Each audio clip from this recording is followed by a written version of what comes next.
የአካል ክፍላችን አንዱ ብቻውን መኖር እንደማይችል ከሰዎችም ጋር አብረን በይቅርታ ምን እናደርጋለን እንኖራለን። እዚህም ላይ አንድ ነገር እንዳትረሱ አንድ ምሳሌ ልጠቀም። በምንመገብበት ጊዜ ጥርስ ሲፈጭ ምላስ ደግሞ አንኳሩን እየፈለገች እንዲፈጭላት ለጥርስ ምን ስታደርግ ስታቀብል፣ አንዳንድ ጊዜ ጥርስ ተሳስቶ ምላስን ምን ያደርጋታል? የዚህ ጊዜ ሁለተኛ ከምላስ ጋራ አልሰራም ብላ ስራ ታቆማለች? አታቆም። ግን ምን ታደርጋለች? የጉዳቷን ልክ ለማየት ትፈልግና ወደ መስታወት ትሄዳለች። እና ወደ መስታወት ስትሄድ ምን ታያለች? የእሷን ጉዳት ከማየቷ በፊት ከእሷ የፈሰሰው ደም ጥርስን መልኩን አበላሽቶት ይሄንን ወተት የሚመስል ጥርስ ቀይ በቀይ አድርጎት ታያለች። ስታይ ምን ማድረግ ትጀምራለች? የራሷን ጉዳት ትተውና ማጠብ ትጀምራለች።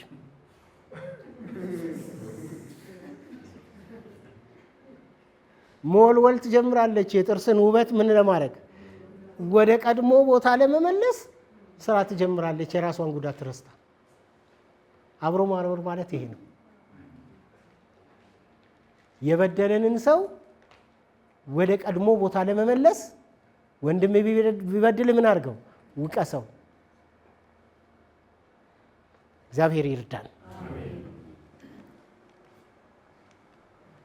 ሌላው ለስኬታማ ጸሎት አስፈላጊ ነገር የእግዚአብሔርን ፈቃድ በመፈለግ መጸለይ ነው። ቅድምም ደጋግሜ እንዳልኩት የእግዚአብሔር ፈቃድ በጣም ዋና ነገር ነው። የእግዚአብሔርን ፈቃድ በህይወታችሁ ውስጥ ቁልፍ ነገራችሁ እንዲሆን ስኬታማ ጸሎት እንድንጸልይ የመጣው ነገር ሁሉ የኛ መንገድ ላይሆን ይችላል። የማን ፈቃድ ነው ወይ? እግዚአብሔር ፈቃድ ነው ወይ? የእግዚአብሔር ፈቃድ ከሆነ ደግሞ የሚቀር ነገር ምንም የለም። ይሄን ነገር ስንጸልይ ማሰብ ያለብን የተገለጠ ከእግዚአብሔር ፈቃድ ጋር የሚስማማ ጸሎት ምን አይነት ነው? በመጀመሪያ ደረጃ የሚያስፈልገን ነገር መለመን ትንቢት አያስፈልገንም። የማን ፈቃድ ነው? የሚያስፈልገን ነገር እንለምናለን፣ የሚያስፈልገንን ነገር ይሰጠናል። የምንፈልገውን ነገር እንለምናለን፣ ግን የምንፈልገውን ነገር ሁሉ ሳይሆን የሚጠቅመን ነገር ምን ያደርገናል? ይሰጠናል። መለመን ኃጢአት አይደለም። ቅድም እንዳልኳችሁ በነፃነት ልለምን ይገባል። ሌላው ስለ ሰዎች፣ ስለ ነገስታት፣ ስለ መኳንንት መጸለይ የተገለጠ የማን ፈቃድ ነው? የእግዚአብሔር ፈቃድ ነው። ትንቢት አያስፈልገንም። ለገዢዎች ለመኳንንት ከሁሉ በፊት አስቀድማችሁ ለገዢዎች ለመኳንንቶች ምን አድርጉ ተብሏል? ጸልዩ ተብሏል። በዚህ ዘመን ቢሆን መጽሐፍ ቅዱስ የተጻፈው ከሁሉ አስቀድማችሁ ለጠቅላይ ሚኒስትር፣ ለፕሬዚዳንት፣ ለኃይል አዛዦች፣ ለሚኒስትሮች ምን አድርጉ ይባል ነበር? ጸልዩ። የዛን ጊዜ መኳንንት የሚባሉት የካቢኔ አባላት ማለት ነው። ሌላ ምንም አይደለም። ነገስታት የሚባሉት ቁልፍ ሆነው እንደ አሁኑ ዘመን ፕሬዚዳንት፣ ጠቅላይ ሚኒስትር ሆነው የሚሰሩ ማለት ነው። ይሄን ነገር ለመጸለይ ትንቢት አያስፈልገን። ይሄ የተገለጠ የማን ፈቃድ ነው? መሐመድም ይምጣ፣ አብዱረዛቅም ይምጣ፣ ገብረ ሚካኤልም ይምጣ፣ ጌታን የሚያውቀውም ይምጣ፣ የመጸለይ ኃላፊነት አለብን። የተገለጠ የእግዚአብሔር ፈቃድ ነው። ስለ ሰላም መጸለይ የተገለጠ የማን ፈቃድ ነው? የእግዚአብሔር ፈቃድ ነው። ጸጥና ዝግ ብለን በሰላም እንድንኖር ጸሎት እንደሚያስፈልግ ቃሉ ስለሚነግር እነዚህ ትንቢት አያስፈልጋችሁም የእግዚአብሔር ፈቃድ ይሆንን ማለት ለሀገር መሪዎች ለመጸለይ የእግዚአብሔር ፈቃድ ይሆንን ብሎ ማለት አይጠበቅብንም። የተገለጠ የማን ፈቃድ ነው? የእግዚአብሔር ፈቃድ ነው። ለበሽተኞችና ለተቸገሩ መጸለይ የማን ፈቃድ ነው? የእግዚአብሔር ፈቃድ ነው።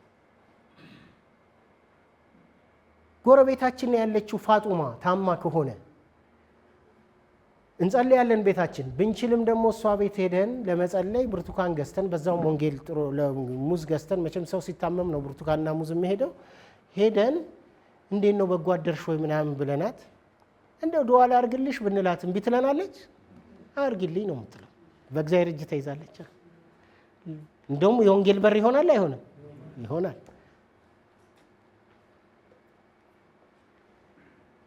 ሌላው የእግዚአብሔርን ፈቃድ በራሳችን ላይ የበላይ አድርጎ መጸለይ ነው ትልቁ ቁልፍ ነገር፣ ቁልፍ የሆነ ጸሎት። ይሄንን ጸሎት ማንም ጸልዮታል። ጌታችን ኢየሱስ ክርስቶስ አባት ሆይ ይህች ጽዋ ከኔ ትለፍ፣ ግን የማ ፈቃድ ይሁን? ያንተ ፈቃድ እንጂ የኔ ፈቃድ አይሁናል። የራሳችን ፍላጎት አለን። የራሳችን ፍላጎት መጸለይ ኃጢአት አይደለም፣ ግን እሱ ካልሆነ ብሎ ድርቅ ማለት በደል። እግዚአብሔር ከፈለገ ያንን ምን ያደርገናል? ይሰጠናል። ካልፈለገ ደግሞ የራሱ ደጅ አለ የለም አለው። ስለዚህ ፈቃዳችን በማ ፈቃድ ማስገዛት? በእግዚአብሔር ፈቃድ ማስገዛት።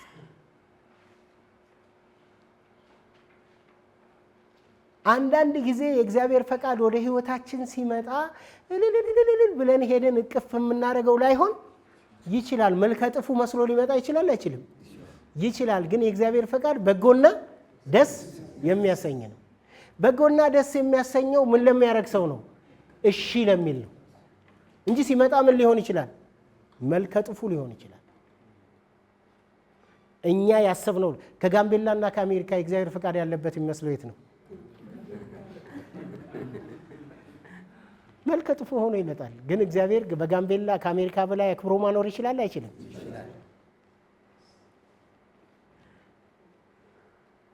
ቅድም እንደነገርኳችሁ ውጪ ጌታ ሲያስቀረኝ ስለ ትዳር ጸልይ ነው አይደል ያለኝ። እዛ በቃ ትንሽ ኩርፋዬ ሲለቀኝ እሺ ማንን ነው የምትሰጠኝ? ከኳይሯ ነው? ከባይብል ስተዲዋ? ከአጭሯ ነው? ከረጅሟ? ከጠይሟ ነው? ከቀይዋ? ብዬ መጸለይ ጀመርኩ ማለት ነው። ይህን እየጸለይኩ እያለ 87 ዓመተ ምህረት ሰኔ ነው የቀረሁት። ወደ ሐምሌ መጨረሻ ላይ ደወሌ ወንጌል አገልግሎት ውስጥ የስልጠናው ክፍል ውስጥ አገለግል ነበር እና መልካሳ አዋሽ መልካሳ ስልጠና ተዘጋጅቶ ነበር። እዛ ስልጠና አንዱ ማሰለጠን እኔ ነበርኩኝ። ወንጌላዊ ደሳለኝ ይዞኝ ሄደ። አንድ ሚኪያስ የሚባልን ፓስተር ከደብረ ዘይት እኔ አንድ 3 ሆነን ሄድን። 11 ቀን የሚቆይ ስልጠና ነው። ለቤተ ክርስቲያን መሪዎች ሊደርሺፕ ነው የምንሰጠው ስልጠና። ከሞጆ ጀምሮ እስከ አሰላ ድረስ ያሉ የ35 አጥቢያ ቤተ ክርስቲያን መሪዎች ሰብሳቢና ጸሐፊ ነው የተጠሩት እና የሊደርሺፕ ስልጠና ነው። እንደምታውቁት እንኳን 87 ዓመተ ምህረት አሁንም መሪዎች ወንድሞች ናቸው እህቶች ናቸው? ወንድሞች ናቸው አይደል? ስለዚህ 70 ሰዎች ናቸው። ሁሉም ወንድሞች ናቸው ከሁለት እህቶች በስተቀር። አንዷ ቦፋ ከሚባል ወረዳ መሰረተ ክርስቶስ ቤተክርስቲያን ገና እየተደራጀች ያለች ቤተክርስቲያን ከሚያስተባብሩ መሪዎች ተወክላ የመጣች እህት ነች። አንዷ ደግሞ ካሰላ ሉትራን ቤተክርስቲያን ተወክላ የመጣች ነች። ሌሎቹ በሙሉ ወንድሞች ናቸው። ሁለት እህቶች አሉ። ከሁለት እህቶች አንደኛዋ የኔ የትዳር ጓደኛ እንደምትሆን መንፈስ ቅዱስ ሹክ አለኝ። አሁን አሜን ማለት ይቻላል? እኔ አዲስ አበባ ነው ያደግኩት። በየቀኑ ጸጉራቸውን የሚሰሩ በየቀኑ ቦርሳ እንጠልጥለው የሚሄዱ ሰዎች አውቃለሁ። አሁን የሄድኩት የት ነው? የዛሬ 25 ዓመት ምናምን ሄዱ ገጠር አካባቢ ወይም ደግሞ ከከተማ ውጭ ያሉ እህቶች ወይ ሻሻ አያጡም ወይ ምናምን አለ አይደለም። ብዙ እንደው ሃሌሉያ የምልበት ነገር አይደለም። አሁንስ አበዛኸው፣ አሁንስ አበዛኸው።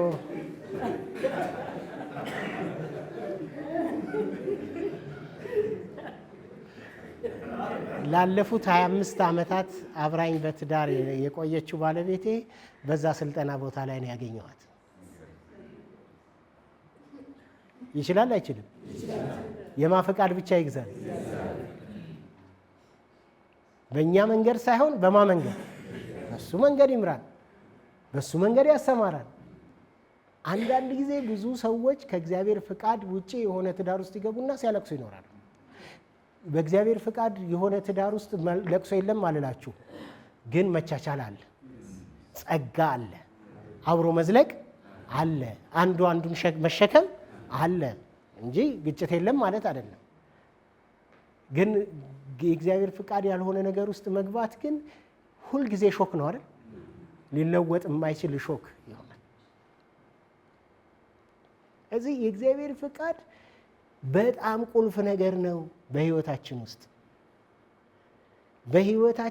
ለዚህ ነው ጌታችን ኢየሱስ ክርስቶስ ፈቃድህ በሰማይ እንደሆነች እንዲሁም በምድር በጣም አጥብቀን ከምንጸልይበት ቦታ ለምንማረው ትምህርት፣ ለምንኖርበት ከተማ፣ ለምናገባው ትዳር፣ ለምንሰራው ስራ፣ ለምንሰራበት መስሪያ ቤት እንኳን የማፈቃድ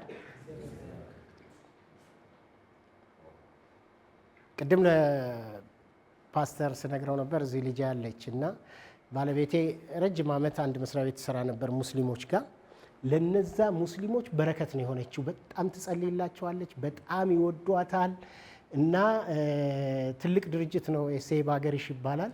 እነ ቡክ ወርልድ፣ እነ ላይም ትሪ፣ ቢሻንጋሪ ምናምን ትልልቅ ድርጅቶች ሲስተር ካምፓኒ ያላቸው፣ ተራራ ኮፊ፣ እነዚህ ሁሉ ዲኤስቲቪ፣ እነዚህ ሁሉ የዛ ድርጅት ነው። እና እዛ ድርጅት ነበር የምሰራው። እና 14 ዓመት ከሰራች በኋላ በጣም ደስ አይላቸው ለቀቀች። ለአንድ ዓመት ሳባቲካል ረፍት እንዲኖራት እንፈልግ ነበር። ረፍት ወሰደች 1 ዓመት። አሁን በቅርቡ ስራ ስትፈልግ የእግዚአብሔር ፍቃድ፣ እኛ የእግዚአብሔር ፍቃድ የምናረጋግጥበት አንዱ የእግዚአብሔር ምሪት ብቻ ሳይሆን ለዛ መስሪያ ቤት ምን መሆን ነው? በረከት መሆን ነው። ለዛ ከዚህ በፊት ለሰራችበት መስሪያ ቤት በጣም በረከት ነበረች። በረከት ብቻ ሳይሆን ዋናው የድርጅቱ ባለቤት አብደላ ይባላል። ሮመዳን ላይ ባለቤቴ ትጸልያለች። ሮመዳንን የምጸልየው ለምንድን ነው? እሱ ምግብ እንዲበላ እንዲያቋርጥ እና ቀን ላይ ህይወት እባክሽ ምግብ አስመጭልኝ ይልና ጾሙን ያፈርሳል። እሷ ትጸልያለች። እሷ እኮ እስከ ማታ ነው የምትጾመው። እሱ ግን እሷ እየጾመች እሱን ታበለዋለች። ይገባቸዋል። ዋናው ማቋረጥ ነው። በእኛ አገልግሎት እንደዚህ አይነት ጸሎት አለን። በሮመዳን ጊዜ ምናምን በጣም ነው የምንጸልየው። አንድ 47 ሰው የሚይዝ ባስ አለን እና በከተማ ውስጥ መስጊዶች በጾም ጊዜ እስከ ማታ 7 ሰዓት ምናምን እየዞርን እንጸልያለን። ማታ አይደለም የሚዘዋወሩት፣ ማታ አይደለም የሚያደርጉት፣ እየተዘዋወርን እንጸልያለን። በአገልግሎታችን ውስጥ ይሄ የተለመደ ነገር ነው እና እሷም ታስበለዋለች። እባክሽ ምግብ አምጪልኝ ይላታል፣ ይበላል። በቃ አፈረሰች። ዋናው ዓላማዋ እሱ ስለሆነ እና በጣም በረከታቸውን በጣም ይወዷታል። ውጭ ሲሄዱ የማያመጡላት ስጦታ የለም።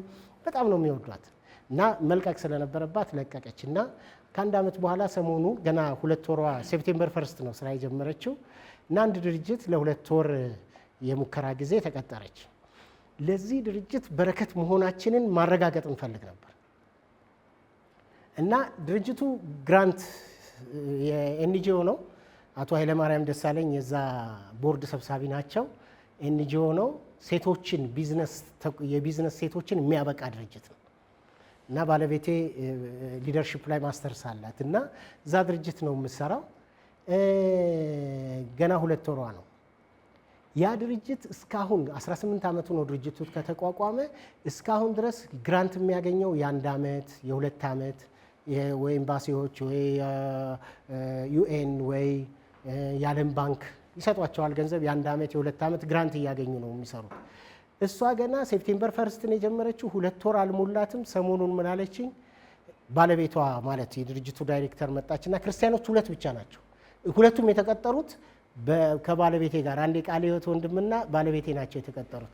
አብረን ቁጭ ብለን እያለ መጣችና አይገርማችሁም አንድ ሰዎች ጂአይዜድ የሚባል ድርጅት የጀርመን ድርጅት ነው አንኳኩተው መጥተው ከእናንተ ጋር መስራት እንፈልጋለን፣ የ5 ዓመት ፕሮጀክት እንድንፈራረም እንፈልጋለን፣ ይሄን የሚያክል $1,000,000 አለን፣ እናንተ ደግሞ በዚህ ብቃት እንዳላችሁ እናውቃለንና እንፈራረም ብለው አንኳኩተው መጡ።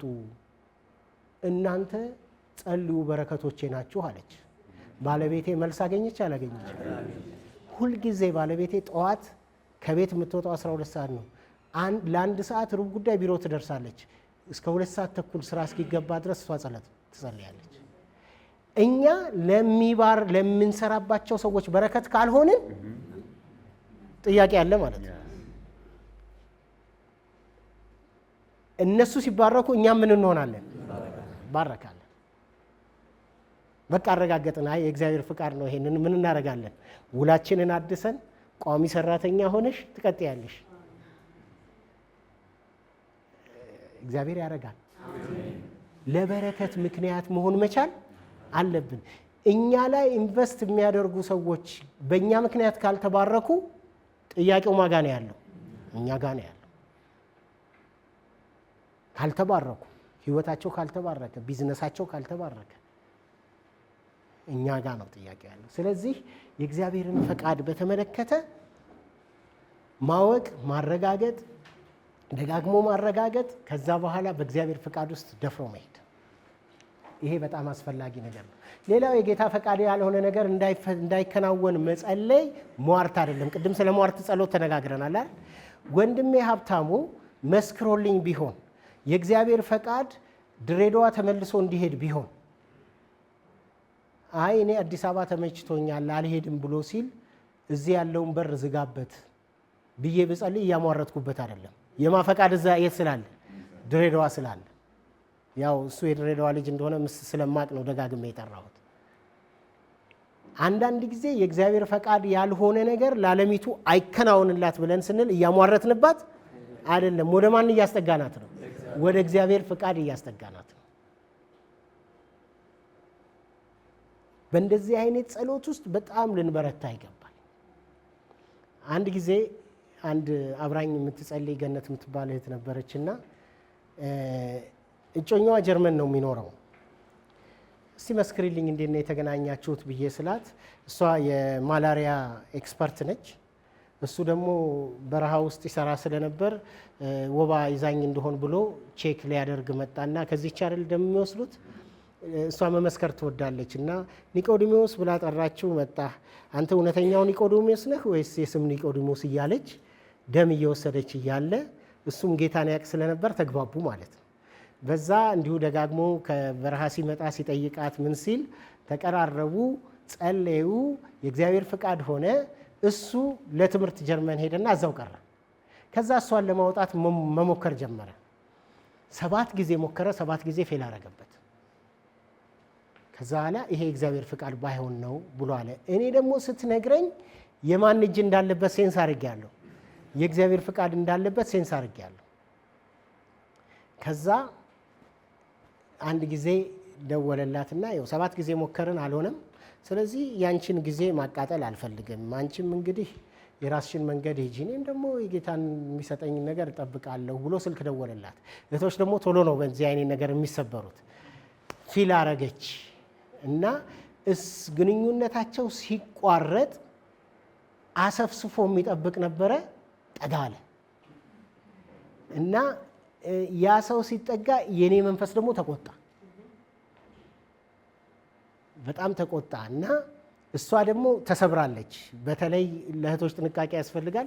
በቃ የራስሽን ነገር ሞክር፣ ይኸው 7 ጊዜ ሞከርኩ ምናምን ብሎ ስላላት ፊል አድርጋ ነበር። ከዛ ኋላ እንደምንም ለመንኳትና እንደምንም ስልኩን ስጭኝ አልኳት። ስልኩን ሰጠች። ደወልኩለትና አንድ ጊዜ ሞክር፣ እንጸልያለን፣ የአሁኑ ነገር ካልተሳካ የእግዚአብሔር ፍቃድ አይደለም ማለት ነው። ከዛ ለ8ኛ ጊዜ ደብዳቤ ላከ። ሲልክ አሁንማ አላረገውም አለች። ግድ የለሽም አሁን እንሞክር፣ የእግዚአብሔርን ፍቃድ እንወቅ፣ ይሄ ካልተሳካ የጀመርሽውን ጉዞ እንድትሄጂ ነፃነት ሰጥሻለሁ። በጣም ስለምትቀርበኝ ደስ ሳይላት አክሴፕት አረገች እና ወደ ጀርመን ኤምባሲ ጠዋት በሌሊት ሄጄ ወረፋ ይዛለሁ። ወረፋ ይዝና እሷ ቀስ ብላ፣ አሁን የእሷ ጉዳይ አይደለም የሳሙኤል ጉዳይ ነው እና ቀስ ብላ 2 ሰዓት ተኩል ምናምን ትመጣለች።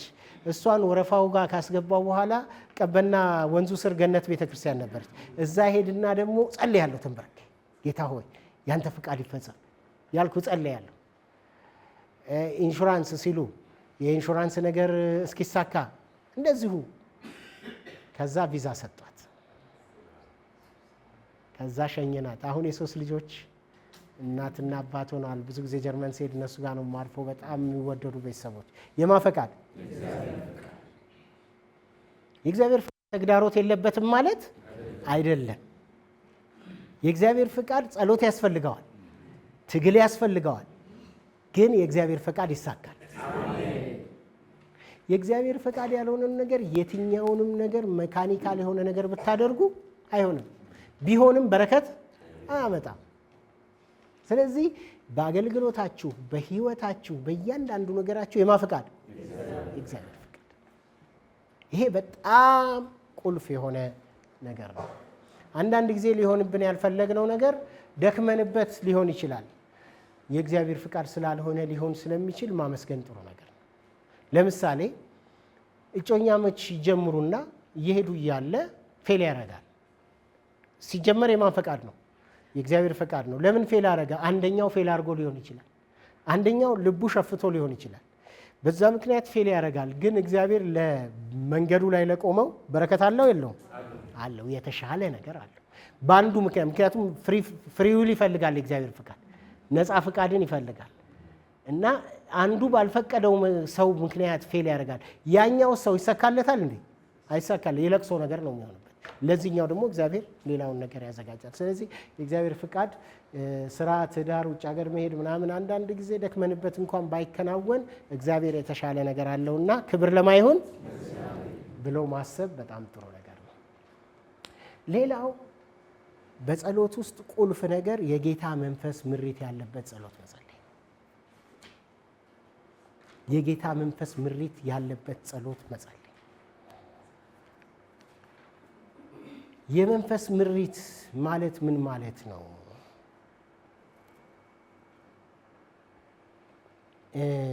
የእግዚአብሔር መንፈስ በጊዜው የሚሰጠን የጸሎት ርዕስ ማለት ነው። እኛ ስለ በቀለ ልንጸልይ መተን እግዚአብሔር ስለ ገብረ ማርያም ጸልዩ ብለን የማፈቃድ ነው። የበቀለ ጉዳይ ታይቷል ማለት ነው። ያኛውም ስላልታየ አይደለም የምንጸልየው። ምናልባት ጠላትን እንድናባረር ሊሆን ይችላል። በዚህ አቅጣጫ እስኪ ደክማችሁ ድረስ ብዙ ምስክርነት ሊመሰክርላችሁ ይችላል። በጣም የመንፈስ ምሪት በጣም አስፈላጊ ነገር። ከ30 ዓመት በፊት አንዳንድ ጊዜ አንዳንድ ሰዎች በልሳን የሚጸልዩበት ጊዜ አለ አይደል? እና ልሳኑ አይረብሸንም። የሚረብሽ ልሳን አለ አንዳንድ ጊዜ፣ ግን የማይረብሽ የእግዚአብሔር መንፈስ የሚያመጣው ሰውን ሁሉ ምን የሚያደርግ የሚቆጣጠር ልሳን አለ። የዚህ ጊዜ ምን እንደጸለይን ምን አናረግም አናቅም። ግን መንፈስ ቅዱስ ምን እያደረገ ነው? በማይነገር መቃተት ምን እያደረገ ሊሆን ይችላል? እየቃተተ ሊሆን ይችላል። የዛሬ 30 ዓመት መካኒሳ መካኒስ ግቢ ውስጥ እንጸለያለን። ጋሽ መኮንን ነገራ፣ እኔ 7 እንሆናለን። አንድ ተኮላ አክሊሉ የሚባል ዘማሪ፣ አሁን መሰረተ ሙሉ ወንጌል ቤተክርስቲያን ኮምፓሽን ዳይሬክተር የሆነች ማዛ የምትባል እህት ምናምን ሆነን አንድ ላይ እንጸለያለን። እየጸለይን እያለ እኔ በልሳን በጣም ጮክ ብዬ ጸለያለሁ። የዚህ ጊዜ ጋሽ መኮንን አሁን ወንድሜ ሳሙኤል ለሚጸልይላት እህት እንጸልይ አለ። እቺ እህት ጥቁር አንበሳ ሆስፒታል 6ኛ ፎቅ ተኝታ በሞትና በህይወት መካከል ነው ያለችው አለ። እኔ ደግሞ ጥቁር አንበሳ የተኛ ሰው አላቅም፣ የምጸልይላት እህት የለችም። አንዳንድ ጊዜ እነዚህ በጸጋ ስጦታ የሚያገለግሉ ሰዎች ያበዙታል አይነት ነገር መጣ ወደ እኔ ማለት ነው። ምክንያቱም የምጸልይለት ሰው ማንም የለም። ግን የሆነ ነገር ከነከነኝ። እኔ የማገለግለውም አሁን የኖርኩም 42 ዓመት የኖርኩባት ቤተክርስቲያን ልደታ መካኒስ ቸርች ነች። ልደታ መካኒስ ደግሞ ለጥቁር አንበሳ ቅርብ ስለሆንን ተማሪዎች ፌሎሺፕ እዛ ያደርጋሉ፣ እንቀራረባለን። እኛም አንዳንድ ጊዜ እዛ ግቢ እንገባለን። ስለ ጥቁር አንበሳ ግቢ ያውቃለሁ በተወሰነ ደረጃ። 6ኛ ፎቅ እስከ ዛሬ ድረስ ያኔም ዛሬም 4 ዋርድ አለው ከኤ እስከ ዲ የማህፀንና ጽንስ ክትትል ነው።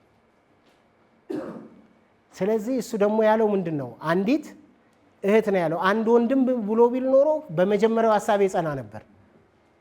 ግን አንዲት እህት ስለሆነ ያለው ጥቁር አንበሳ ደግሞ 6ኛ ፎቅ ላይ የሚታከሙት እህቶች ናቸው። ስለዚህ ቢሆንስ ይሄ ነገር አልኩና በጸሎቱ ተስማማ። ስንጸልይ ቆየን። ጸሎቱ ሲያልቅ የቸኮልኩት ጥቁር አንበሳ ለመሄድ ነው እና ከመካኒሳ ሜክሲኮ ድረስ በ2 ቁጥር አውቶቡስ መጣሁና ከዛ ጥቁር አንበሳ ሄድኩ። የዛን ዕለት ደግሞ ዘበኞች አላስገባሉ። አንዳንዴ ተማሪ መስለን የሆነ ነገር ብለን እንገባለን እና የዛን ዕለት አላስገባሉ። ብለምን አላስገባሉ። ግን ማወቅ የምፈልገው ነገር ስለነበረ 2 ብር ጉቦ ሰጥቼ ገባው ለዘበኛ። ያው አንዳንድ ጊዜ ውስጣችሁ ያሰባችሁትን ነገር ለማድረግ እና ገባው ብቻ እና ገብቼ በሊፍት 6ኛ ፎቅ ላይ ስወጣ ከሊፍት ስወርድ አንድ ከአክሊሉ የሚባል የቸርችን ሰው አገኘው። አክሊል ምን ሰራለህ ብዬ ስለው እንዴ አልሰማህም እንዴ ምህሪ እኮ በሞትና በህይወት መካከል ነች አለኝ። ምህረት ደግሞ በጣም የምወደው ጓደኛ ሚስት ነች። ቅድም ጠቅሼዋለሁ። አሁን ጄኔቭ ቸርች ፓስተር ነው፣ ብርሃኑ ቸርነት ይባላል። ብሰማ ኖሮ ጸሎቱ ጋር አይደለም ሄደው የት ነበርኩ? ጥቁር አንበሳ ነበርኩ። ስላልሰማሁ የት ነኝ ያለሁት? ጸሎቱ ቦታ ነኝ። በሞትና በህይወት መካከል ነች። የእግዚአብሔር መንፈስ ግን ማን ውስጥ ይጸልይ ነበር? እኔ ውስጥ ይቃትት ነበር። እውነትም በሞትና በህይወት መካከል ነበረች። እግዚአብሔር ምህረት አረገላት፣ ተረፈች። ማህፀኗን አወጡ። የማህፀን ካንሰር ነው ተብሎ ተጠርጥሮ ነበር፣ አወጡ። አንድ ልጅ ብቻ ነበር ከዛ ፊት የወለደችው። እስካሁንም አንድ ልጅ ነው ያላት፣ ግን ተረፈች። ልጇን ስትድር እኔና ንጉሴ ቡልቻ ጄኔቭ ተገኝተናል። ያቺ አንድ ልጅ አድጋ ስትዳር ተገኝተናል፣ በህይወት ተርፋ ማለት ነው። በምን ጸሎት? በዛን ቀን ምልጃ። ያ ምልጃ የተጠራው ለሷ ነው እንዴ? ለሌላ ጉዳይ። እግዚአብሔር ግን የተጠቀመበት ለማ? ጥቁር አንበሳ ለተኛችው። ስለዚህ አንዳንድ ጊዜ እግዚአብሔር ባላሰብነው ሁኔታ ያላሰብነውን ጸሎት ምን ያደርገናል? ያጸልየናል። ለዛ ምን መሆን መቻል አለብን? ለመንፈስ ምሪት ክፍት መሆን መቻል አለብን። የያዝነው አጀንዳ ብቻ ሳይሆን የያዝነውን አጀንዳ ሪፖርተሮች አይደለም እኛ። የእግዚአብሔር መንፈስ ዳይቨርት ካረገው አሜን ይሁን። አለን ርዕስ የጻፍ ነው የተዘጋጀንበት ያለው በዚህ ጉዳይ ነው ልንጸልይ ብለን የገባ ነው። የእግዚአብሔር መንፈስ አንዳንድ ጊዜ አውጥቶ ወዴት ሊወስደን ይችላል። ስለዚህ ጸሎት በማመንፈስ ምሪት ውስጥ ክፍት መሆን መቻል አለበት። በእግዚአብሔር መንፈስ ምሪት ውስጥ ክፍት መሆን መቻል አለበት። የጸሎት መሪዎች የእግዚአብሔር መንፈስን የሚያጣጥሙ መሆን መቻል አለ። አንዳንድ ጊዜ የያዙት ነገር ካልሆነ አይሻሉ። አንዳንድ ጊዜ የጸሎቱ መሪ ጋር ሳይሆን የጸሎት ርዕሱ ያለው በቀለች ጋር ነው። እዛ ጋር በቀለች በልሳን ወይም በሆነ ነገር ስትጸልይ ይጋባል ሰው ላይ እዛ አካባቢ የእሷ ነገር ይጋባል። የጸሎት መሪው ግን ያደርቀናል እንጂ አይጋባም። እንደውም እየጨቀጨቀን ነው። ብልጥ ቢሆን ወደ ማመሄድ ነው ያለው። የእግዚአብሔር መንፈስ ማጋ እየቃተተ ነው። ባይሆን ከእሷ ጋር ማቀጣጠል ወይም ለእሷ መስጠት እና አሜን አሜን ማለት ማራገብ። የማንን ፈቃድ? በበቀለች በኩል እየመጣ ያለውን ነገር ማራገብና አብረን ምን ማድረግ መፍሰስ። አንዱ የጸሎት መሪ ጎበዝ ነው ተብሎ የሚባለው ለዚህ ምን ሲሆን ነው እንጂ ድርቅ ብሎ እኔ ያስኩት ጥቅስ እኔ ያስኩት ነገር የሚል ከሆነ እኛንም ያደርቀናል። እኛም ምንም ነገር ሳንውል እንሄዳለን። የእግዚአብሔርን ሐሳብ ሳናስተናግድ ነው። ስለዚህ ጸሎት በማመንፈስ ውስጥ ምሪት ውስጥ መግባት መቻል አለበት። በእግዚአብሔር መንፈስ ምሪት ውስጥ መግባት መቻል አለበት። ለዚህ በጣም ክፍት ልንሆን ይገባል። ለመንፈሱ ምሪት ክፍት መሆን ይገባናል። የጌታ መንፈስ የሚሰጠንም ቃል ላይ ተመስርተን ብንጸልይ ባለድል እንሆናለን። እዚህ ላይ በቃሉ ጉዳይ ላይ አንድ ነገር እንገራችሁ። አንድ ጊዜ ግሸን ማርያም ልንጸልይ ሄድን ደሴ እና ምንም አቅም አልነበረንም። ትንሽ አቅም ነው ያለን። ባስተሳፍረን ነው የሄድነው። እዛ ማረፊያ ሆቴል ማረፍ ስለማንችል መካኒስ ቤተክርስቲያን ጠይቀን ቄስ በሪሁን ፈቀደልንና ቸርች ውስጥ መድረኩ ላይ ዝም ብለን ተኝተን ነበረ እንትን የምንለው። ጾም ጸሎት እየጸለይን በቀን አንድ ጊዜ ነው የምንመገበው። ብቻ እዛ እየጸለይን እያለ የእግዚአብሔር ቃል ምሪት መጣ። በጥልቁ ያለን በረከታቸውን የያዘ መንፈስ አለ ስበሩ የሚል። ወደ ጥልቁ ጣል ተባለ አይደለ ጴጥሮስ? ወደ ጥልቁ ጣለና ምን አገኘ? አሶች አለ። ከዛ ጥልቁ ምንድነው አለን። አጠና ነው ቃሉን። በመጀመሪያ ደረጃ አሶችን ማን ወደ ጥልቅ ወሰዳቸው? አሶች በባህራቸው ጥልቅ አይኖሩም። ለምን? ጥልቅ ላይ ከሄዱ ለትልልቅ እንትኖች ምግብ ይሆናሉ። አሶች የሚራቡትም የሚኖሩትም የት ጋ ነው? ዳር ዳር ላይ ነው። ማጥመድም ያለው የት ጋ ነው? ዳር ላይ ነው። የዛን ጊዜ ግን ክፉ ሰብስቦ የተወሰዳቸው ወደ ጥልቅ ወሰዳቸውና ሌሊቱን ሙሉ ሲለፋ አደረ ጴጥሮስ። ጥልቅ ያለውን ማን ያውቀዋል? ጌታ ስለሚያውቀው የጥልቁን ሲወጋው አሶሶቹ ምን ሆኑ? ተለቀቁ። እንደዚህ ገባል። ከዛ በጥልቅ ያለ የእኛን በረከት ያስክ እያልን ምን ማድረግ ጀመርን? መቃወም ጀመርን እና ተቃወምን፣ ሰበርን። የሆነ በረከት እንደሚመጣ ሴንስ አረኩ እና እጥረት አለብን ብያቸዋለሁ። እና ለጥረታችን መልስ ይመጣል ብዬ የማስበው ከአዲስ አበባ እንደሄድን የሚያውቁ ሰዎች ደውለውልን በባንክ በኩል ይሄን ያክል ልከንላችኋል ምናምን እንደሚሉን ነው። እግዚአብሔር ግን ሲፈልግ ከደሴ ያፈልቃል አያፈልቅም? ከደሴ ምንጭ አፈለቀልን። ወዲያውኑ ከዛ ቸርች አወጡንና ራሳምባ የሚባል ሆቴል ስልክ ያለበት ክፍሉ፣ ቴሌቪዥን ያለበት አልጋ ምናምን ተያዘልን ለሁላችን። ሚኒባስ ተከራዩልን። ግሸን ምናምን የምንሄድበትም መኪና ተከራዩልን። ምን በላው ምን ጠጣው ማታ ራስጌያችን አምቦሃ ማሳደር ጀመርን ማለት ነው። ነገሮች ተለወጡ። የሚገርም ጸሎት ቆይተን ስንመለስ ይዘነው ያልሄድነው 4000 ብር ይዘን ተመለስን። ያቺ 4000 ብር ቅድም የነገርኳችሁ ታሪክ የመጀመሪያውን ቤት ስንከራይ ዘር የተጠቀምንባት እሷን። ቃልም ሲሰጠን እግዚአብሔር ምን ሊያደርገን ፈልጓል? በቃሉ በኩል ሊያራምደን ፈልጓልና ስለዚህ በእግዚአብሔር ቃል በሚሰጠን ምሪት የቃሉን ሎጎሱን ሳይሆን ምኑን አግኝቶ ሬማውን አግኝተን በሬማው ምን ስናደርግ ስንጸልይ እንሻገራለን። አሜን።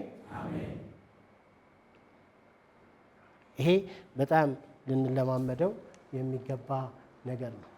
ሌላው እግዚአብሔር በቃሉ ውስጥ የሰጠንን ሆነ በግላችን የተገባልን የተስፋ ቃሎችና ራእዮች ላይ መጸለይ አንዱ ለስኬታማ ጸሎት አስፈላጊ ነገር ነው። ስንቶቻችሁ የተስፋ ቃል አላችሁ ብዬ ብል ሁላችሁም እንደምታወጡ እርግጠኛ ነኝ። የስንቶቻችሁ ሙሉ ለሙሉ ተፈጽሟል ብላችሁ ሁላችሁም አታወጡ። ለምን? ሙሉ ለሙሉ የተፈጸመለት ማንም የለም። ሁላችንም ተስፋ አለን የለንም?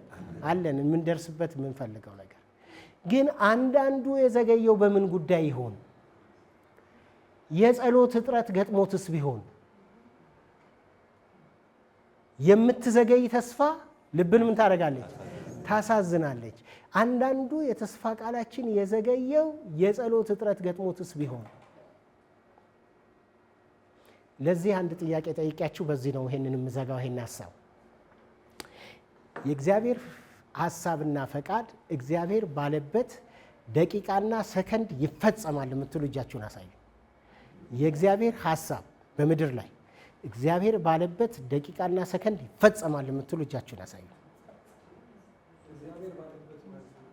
የእግዚአብሔር ሐሳብ እግዚአብሔር ይሁን ባለበት ሰዓት ይፈጸማል የምትሉ አሁን በእኔ ባልኩት ሐሳብ የእግዚአብሔር ሐሳብ እግዚአብሔር ባለበት ሰከንድ ደቂቃ ይፈጸማል የምትሉ እጃችሁን አሳዩ።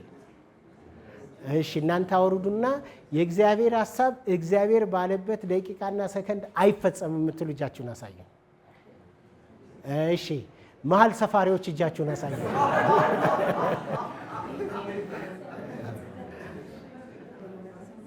እኔ የምስማማው አይፈጸምም ካሉት ጋር ነው። ለምንድን ነው አይፈጸምም የምትለው? እግዚአብሔር ሉዓላዊ አምላክ አይደለም ወይ?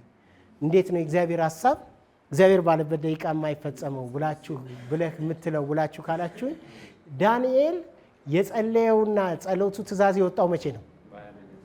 መቼ ነው ትእዛዝ የወጣው? የመጀመሪያው ቀን ምን ወጥቷል? ወደ ዳንኤል የደረሰው ግን መቼ ነው? ለምንድን ነው 21 ቀን የዘገየው? የፋርስና የሜዶን አለቃ ምን አረገ? ተዋጋ፣ ተቋቋመና ዘገየ። ለምን ብሉይ ኪዳን ላይ ትሄዳለህ?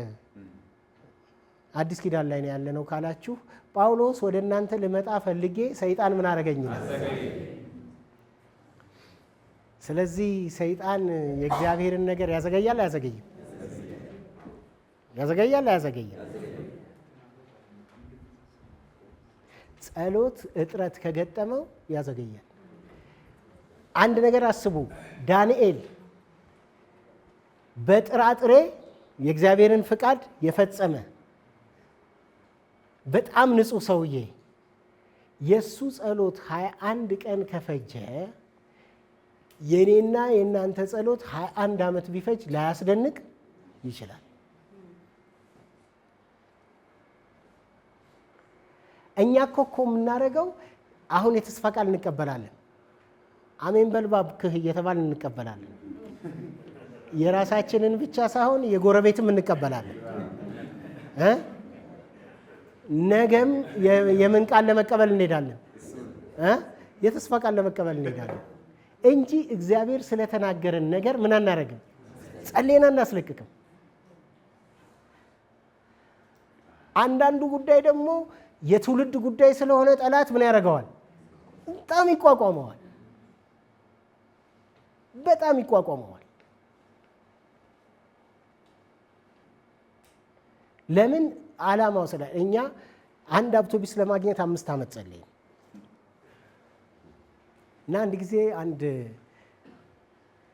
ሀብታም ባለጸጋ አገር ውስጥ ገቢ ያስቸገረውና ጸልዩልኝ አለና ማዕከላችን መጣ እና ማዕከላችን ላይ ያቺ አውቶቡስ ስዕሏ ተለጥፎ እንጸልያለን። ምንድነው ይሄ አለ። አውቶቡስ ጌታ እንዲሰጠን ነው የምንጸልየውና አለ። ይሄን ጸሎት አቁሙት አለ። ይሄን እኮ ምን እኛ ልንገዛው ምን ነው እኛ አስተባብረን ልንገዛው እንችላለን። እናንተ ስንት ያገር ጉዳይ አለ። ይሄን አቁሙት አለ።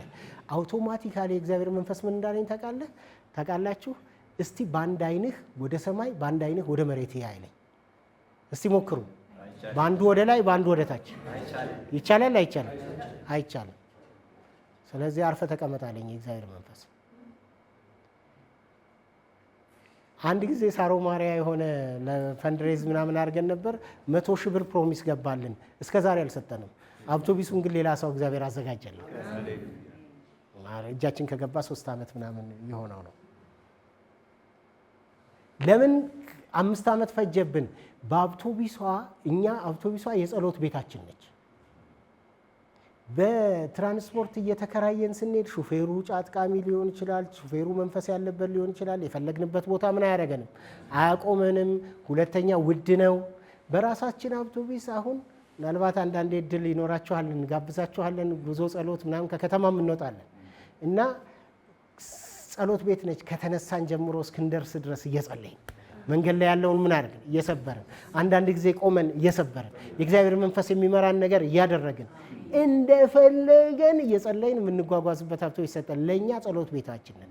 ምንድነው ወደ ማዕከላችን ሊመጡ የሚችሉት የቻሉ ሰዎች ናቸው። እንኳን ከደብረ ብርሃን ከአየር ጤናም ለመምጣት የሚከብዳቸው ሰዎች አሉ። እኛ ግን የጸሎት ማላጅ ይዘን ደብረ ብርሃን እንሄዳለን። የጸሎት ማላጅ ይዘን ሆለታ እንሄዳለን። የጸሎት ማላጅ ይዘን ፍቼ እንሄዳለን። እዛ ካሉ ሰዎች ጋር ምን እናደርጋለን? እንጸልያለን። እነሱ ውስጥ ያለውን ጸጋ ምን እናደርጋለን? እናነሳሳለን፣ እናበረታታና እንመጣለን። 2 ጥቅም አለው። ሄደው የመጡ ሰዎች ይበረታታሉ። እዚህ ሄደው የመጡ ሰዎች እዛ ደግሞ የምናበረታታቸው ሰዎች ጸሎት ይሰራል ብለው የተወሰነ ጊዜ ይሄዳሉ። ሲደክሙ ደግሞ እግዚአብሔር ሌላ ሰው ይልክላቸዋል። ምንድነው ጠላት ይቋቋማል። የእግዚአብሔርን የሆነ ነገር በተለያየ መንገድ ይቋቋማል። ለጠላት መጠቀሚያ እንዳንሆን እግዚአብሔር ይርዳን። በሁሉ ጊዜ እግዚአብሔር የፈቀደውን ነገር የምናደርግበት አቅም ምን ያርግልን? ይጨምርልን። ግን ራእይና የተስፋ ቃል ምን ያስፈልገዋል? ኃይለኛ ብርቱ ጸሎት ያስፈልገዋል። ብርቱ ጸሎት ያስፈልገዋል።